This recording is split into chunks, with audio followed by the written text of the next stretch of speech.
নমস্কার বন্ধুরা, আপনাদের সবাইকে স্বাগতম। শুভ সকাল সবাইকে। তো দেখুন, আজকে বাইরে হালকা হালকা বৃষ্টি পড়ছে। তো ভাবছি বৃষ্টির দিনে কি করা যায়। তো বৃষ্টির দিনে নিয়ে এসেছি বৃষ্টিতেই ধরা কিছু মাছ। দেখুন, এখানে রেখেছি বৃষ্টির ধরা কিছু গুঁড়ো মাছ। তো মাছগুলি আমি প্রথমে নিয়ে নিয়েছি ভালো করে ধুয়ে কেটে। এই যে এখন নিয়েছি এক টুকরো আদা আর কিছুটা পেঁয়াজ কুচি নিয়ে এগুলোকে আমি ভালো করে বেটে নেব। বেটে নিয়ে মাছগুলোর উপর আমি এই যে দিয়ে দিলাম। দিয়ে আমি মাছগুলোতে আরও কিছু জিনিস দিয়ে দেব সামান্য পরিমাণে নুন, আর দিয়ে দেব সামান্য পরিমাণে হলুদ গুঁড়ো, আর দিয়ে দেব একটু লঙ্কা গুঁড়ো।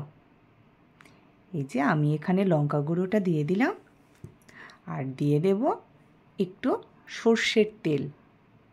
আজকে রান্নাটা আমি সর্ষের তেলেই করব। তারপর দিয়ে আমি ভালো করে মেখে প্রায় রেখে দেবো 15 মিনিটের মতো। এই যে আমি এখানে দেখুন কড়াই বসিয়ে দিয়েছি, আর দিয়ে দিলাম একটু সর্ষের তেল। তেলটা যখন আমার মোটামুটি গরম হয়ে আসবে, দিয়ে দেবো একটা শুকনো লঙ্কা। শুকনো লঙ্কাটার পর আমি দিয়ে দেবো এখানে কিছুটা কুচি করে রাখা পেঁয়াজ। দেখুন পেঁয়াজের রঙটা লাল লাল হয়ে এসেছে। এই পর্যায়ে আমি ঢেলে দেব মাছগুলো, দিয়ে আমি ভালো করে নেড়ে চেড়ে নেব। মাছগুলো একদম হালকা হাতে নেড়ে চেড়ে দিয়েছি। দিয়ে আমি দিয়ে দেব প্রায় 15 মিনিটের মতো আমি ঢেকে দেবো। একদম তখন চুলার আঁচটাও আমি মিডিয়াম রাখবো। এই যে দেখুন আমার মাছটা কি সুন্দর হয়ে এসেছে, মোটামুটি একটা হয়ে এসেছে। তারপর আমি আবারও এটাকে আরেকটু হালকা হাতে নেড়ে চেড়ে দেব। বাস আমি খুব ভালো করে নেড়ে চেড়ে দিয়েছি। এখন আমি তাতে অ্যাড করব কিছুটা গরম জল। আমি সব তরকারিতেই গরম জল দিয়ে রান্না করি। গরম জলের রান্নাটা বেশ ভালো হয়। দেখুন গরম জল দিয়ে দিলাম। তারপর আমি আবারও একটু নেড়ে চেড়ে দিয়েছি।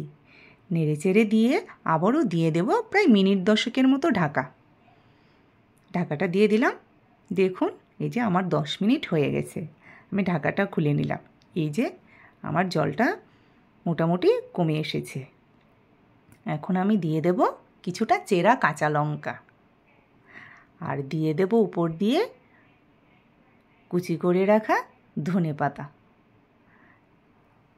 কাঁচা লঙ্কাটা দিয়ে নেড়ে চেড়ে দিয়েছি। এখন আমি ধনেপাতাটা উপর দিয়ে ছড়িয়ে দেব। বাস ছড়িয়ে আমি এখন একটু নেড়ে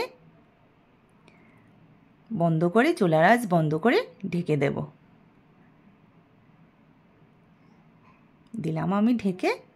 এবার আমি আবার 10 মিনিট পর এই যে আমার মাছের তরকারি রেডি হয়ে গেছে, ছোট মাছের তরকারি। তো বন্ধুরা, আমার ভিডিওটা কেমন হয়েছে আপনারা অবশ্যই জানাবেন। আর আমার ভিডিও যদি আপনাদের ভালো লেগে থাকে তাহলে অবশ্যই লাইক কমেন্ট শেয়ার করে দেবেন। আর বন্ধুরা, আমার ইউটিউব চ্যানেলটিকে অবশ্যই সাবস্ক্রাইব করে দেবেন। ধন্যবাদ বন্ধুরা।